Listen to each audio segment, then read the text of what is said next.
Eu não sei em qual momento do dia você vai ter acesso a esse vídeo. Eu não sei em qual momento do dia esse vídeo vai passar pela tela do teu celular, do teu computador.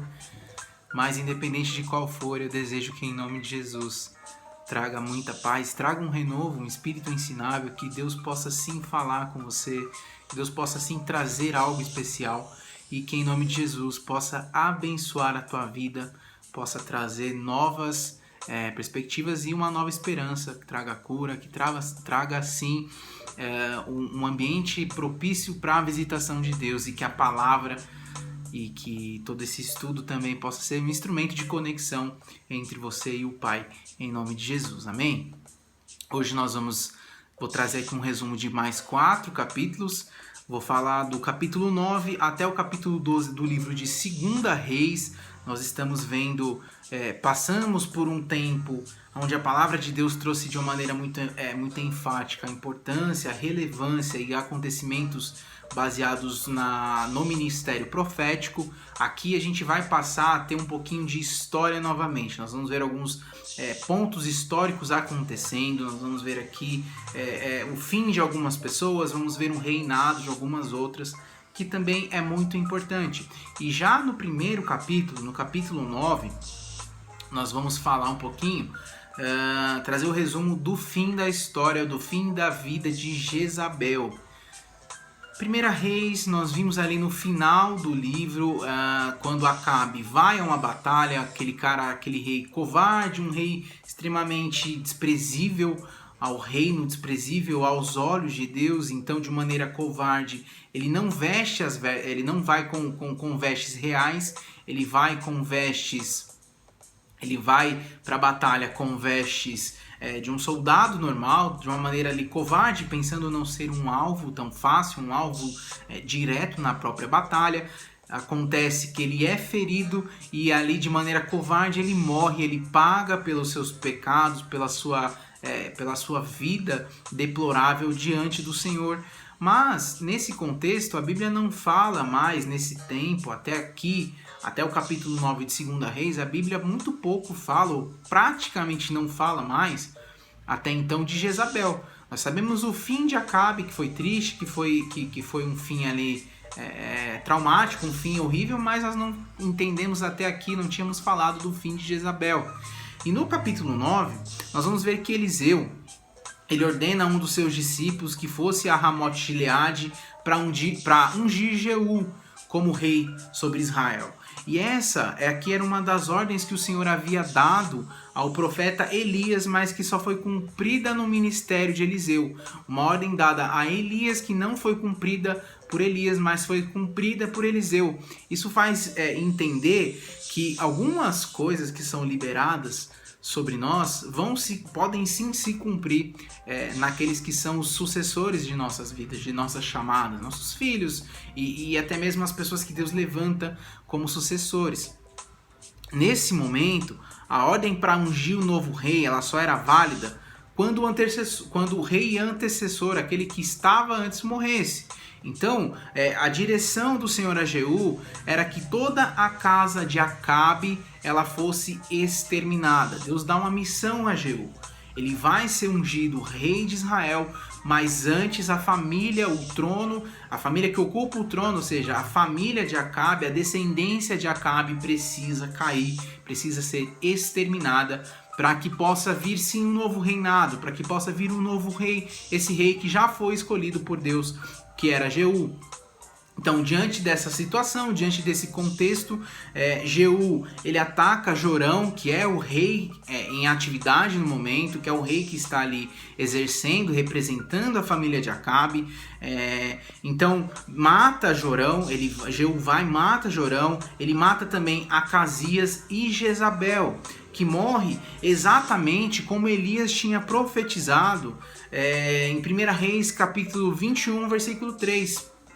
Ela morre de uma maneira traumática, ela morre de uma maneira trágica, de uma maneira horrível. Por mais que o tempo passe, as promessas, as determinações que o Senhor faz, elas vão se cumprir. elas vão se cumprir. Seja qual for, elas vão se cumprir. Não importa quem esteja no poder ou qual o governo que influencia o rumo das coisas, no tempo de Deus, no tempo determinado por Deus, tudo vai fluir, tudo vai se cumprir, tudo vai acontecer, conforme as suas determinações, conforme os seus decretos. Então, sendo assim, o que pode nos trazer de uma maneira positiva é que nós precisamos ter calma, paciência, ter esperança, ter no Senhor realmente as nossas expectativas, para a gente não se desesperar quanto ao tempo. Às vezes pode parecer que demore demais uma promessa de Deus se cumprir, mas as coisas vão se cumprir. Então, perseverar na fé, se manter crendo nas promessas é talvez o maior entendimento e o maior poder que nós possamos ter aqui. Dos versículos 30 ao 37 vai falar sobre a morte de Jezabel. Eu queria dar um pouquinho de ênfase aqui rapidinho. Ele diz o seguinte, versículo 30, que em seguida Jeú entrou em Jezreel, e ao saber disso, Jezabel pintou os olhos, arrumou o cabelo e ficou olhando de uma janela do palácio. Ela se arruma, ela se produz. O perfil de Jezabel é uma mulher muito sensual, uma mulher que sempre atrai, manipula, usa da sensualidade para conquistar, usa dos seus atributos físicos para negociar e conseguir alianças, enfim. Então ela se produz para tentar de alguma forma iludir esse cara, que já tinha um propósito. Agora, do 31 em diante diz que quando Jeú passou pelo portão, ele grita: vai com Zinri, assassino do seu senhor. Ele ergueu os olhos para a janela e gritou: quem de vocês está ao meu lado? 2 ou 3 oficiais olham para ele. E então Jeú ordena: joguem essa mulher para baixo. E eles a jogaram, e o sangue dela espirrou na parede e nos cavalos, e Jeú a atropelou. Jeú entrou, comeu, bebeu e ordenou: peguem aquela maldita, sepultem-na, afinal era filha de rei. Mas, quando foram sepultá-la, só encontraram o crânio, os pés e as mãos. Então voltaram e contaram isso a Jeú, que disse: cumpriu-se a palavra do Senhor anunciada por meio do seu servo Elias. Num terreno em Jezreel, cães devorarão a carne de Jezabel, e os seus restos mortais serão espalhados num terreno em Jezreel, como esterco no campo, de modo que ninguém será capaz de dizer: esta é Jezabel. Então, que fim triste para alguém que se levantou contra o Senhor, alguém que se colocou em posição de desafiar a Deus, alguém que tentou de alguma forma atrapalhar os planos de Deus como se fosse possível, mas é um fim triste, é um fim que ninguém deseja ter.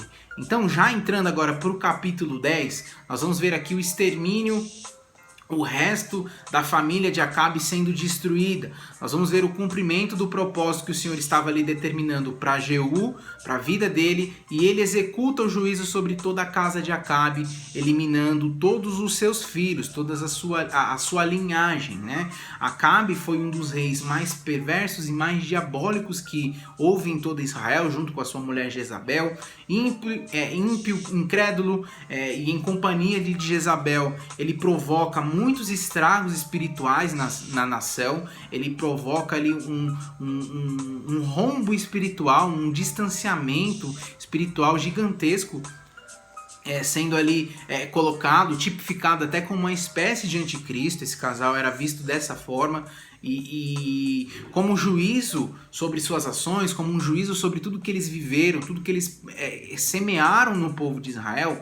Deus prometeu que não apenas riscariam eles, o nome deles da terra, como também a toda a sua descendência, que faria com que toda a sua descendência também fosse riscada, de forma que ele não continuariam, que a linhagem deles não continuaria no trono de Israel.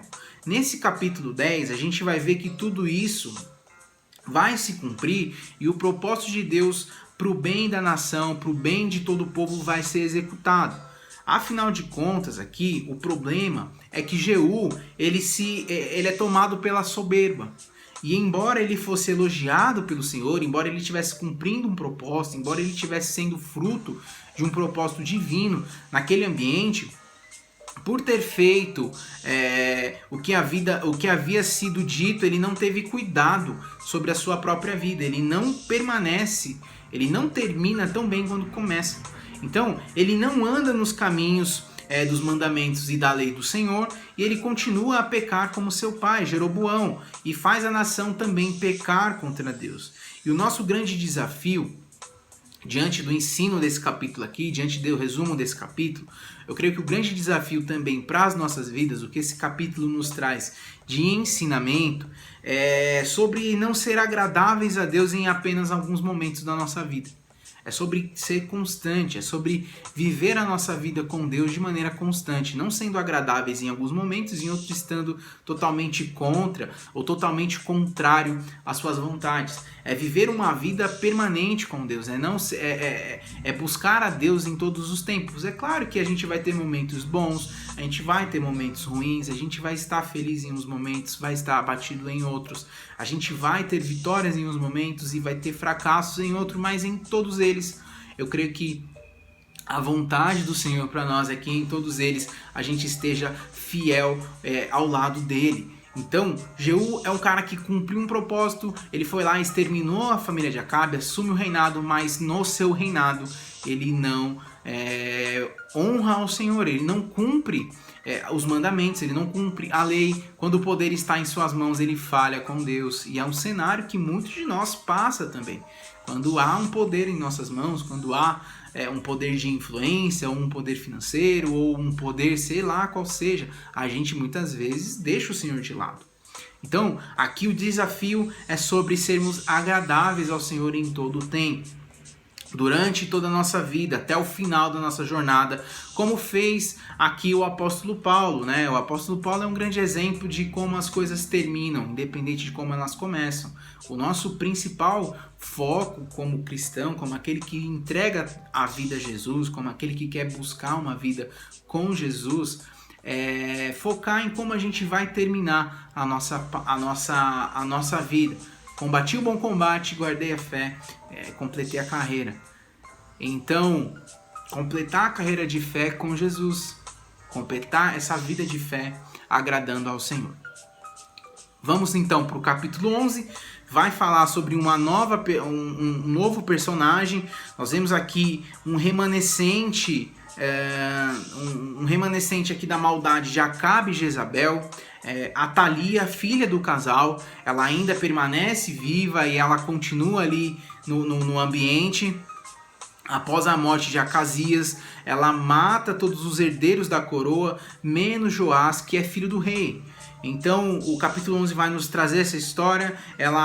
Esse rei ele foi escondido por Jeosheba, irmã do rei, e ele conseguiu escapar com vida. A Atalia permanece no poder por 7 anos e após disso o sacerdote Joiada foi chamado por Jeosheba ao templo e ela mostra o menino. Então, automaticamente um direito legal está sendo restituído, está sendo requisitado. Então, com um plano ali bem arquitetado por Joiada, Joás, que é o herdeiro legítimo do trono, ele foi coroado rei e Atalia foi morta à espada, tal como estava prometido aos descendentes de Acabe. Então, um novo reinado está surgindo aqui de uma maneira muito dura, uma maneira muito cruel. O sacerdote ele promove uma renovação da aliança entre Deus, o rei e o povo e derruba os altares de Baal que contaminavam a nação com o objetivo ali de trazer o coração do povo de volta para o Senhor. Então, há aqui nesse capítulo também é citado sobre esse momento de restauração, de uma nova aliança sendo restaurada. Nós, desde que o povo sai do Egito, nós estamos vendo aqui o povo restaurando alianças diversas vezes. E, infelizmente, isso ainda vai acontecer. Eles ainda vão continuar falhando. E a nova aliança, a nova aliança, inclusive, ela é firmada em Jesus Cristo. de tanto que o povo ia fazendo alianças e falhando com Deus. Então, no plano divino, Jesus Cristo vem com uma nova aliança, uma nova e eterna aliança, uma aliança inquebrável entre Deus e o homem, entre Deus e o Filho, entre nós e o Pai. Então, graças ao Senhor, que Jesus seja louvado por isso. Houve aqui, o contexto da palavra aqui no capítulo 11 nos mostra que houve uma grande alegria entre o povo com a renovação ocorrida, e Joás foi coroado rei aos 7 anos de idade, o rei mais novo de toda Israel, o rei mais novo de toda a história. Aos 7 anos de idade, aqui ele assume o reinado. E isso nos mostra que, por mais louca, por mais obscura, por mais difícil que esteja uma situação, Deus sempre tem uma saída, Deus sempre tem um plano, Deus sempre tem um livramento preparado para o seu povo, um livramento para a sua herança. Aqui um rei que teve que ser escondido, porque provavelmente seria impossível dele assumir naquele caso, agora é protegido, o Senhor prepara o ambiente para que ele assuma o reinado. E aí nós vamos entrar para o nosso último capítulo,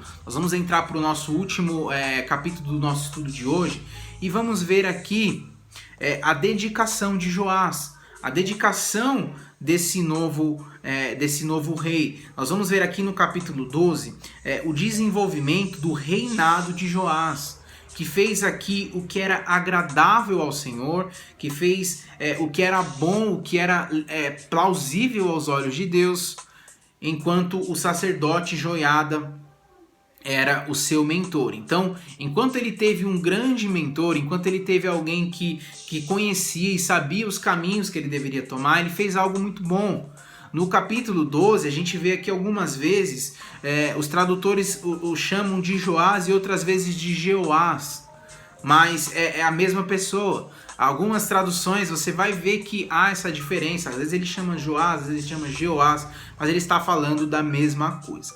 Voltando para o contexto da palavra, voltando para o contexto aqui da história, ele repara, um dos seus feitos é reparar o templo do Senhor, e ele foi seguido pelo povo que estava ali animado, estava cheio de perspectiva, cheio de esperança com a sua liderança, e seguia com todo o coração, fazendo com que houvesse uma grande unidade no meio do povo, fazendo com que o povo tivesse se unido, com que o povo tivesse voltado a se enxergar como nação, como que o povo tivesse voltado a ter esperanças de dias melhores. Ele reconstrói o templo, ele repara o templo. Então o povo, com tudo isso, ele começa a viver um cenário de esperança, algo que por muitos anos o povo de Israel não estava vivendo. Afinal de contas, ele vinha de lideranças muito ruins, ele vinha de uma perda de identidade muito grande, ele vinha ali de uma opressão cultural, social muito grande. Afinal,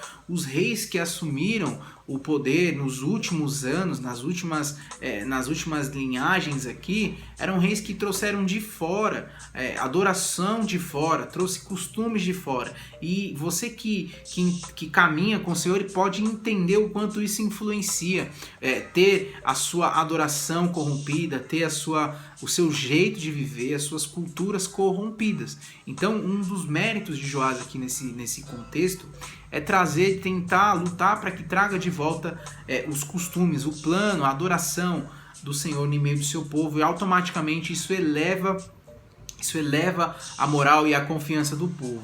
Agora, após a morte de Joada, né, aquela história que tudo tem um tempo e nem sempre as notícias boas duram por muito tempo, após a morte de Joiada, Joás se apostatou. E quando o sacerdote morre, aquele homem que estava ali conduzindo, que estava direcionando, Joás, ele cai numa frieza espiritual, ele cai numa apostasia. Ele abandona o templo e o culto do Senhor. Os postes ídolos voltaram à nação. Então, mesmo Deus tendo enviado profetas para repreendê-lo, ele permanece endurecido. E acontece que, por sua desobediência ao Senhor, por sua desobediência às ordens que estão sendo liberadas, ele acaba sendo derrotado pelos sírios, que há muito tempo estão lutando e batalhando e investindo contra Israel, e ele é morto pelos seus próprios servos.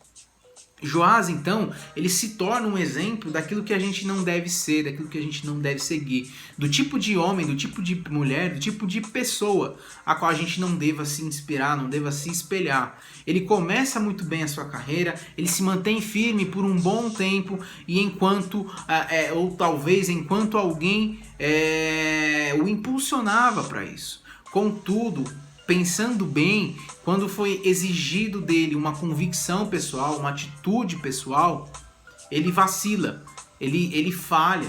E o que ele fazia não era o que realmente estava em seu coração, então desde o começo, ele não faz o que realmente ele acreditava.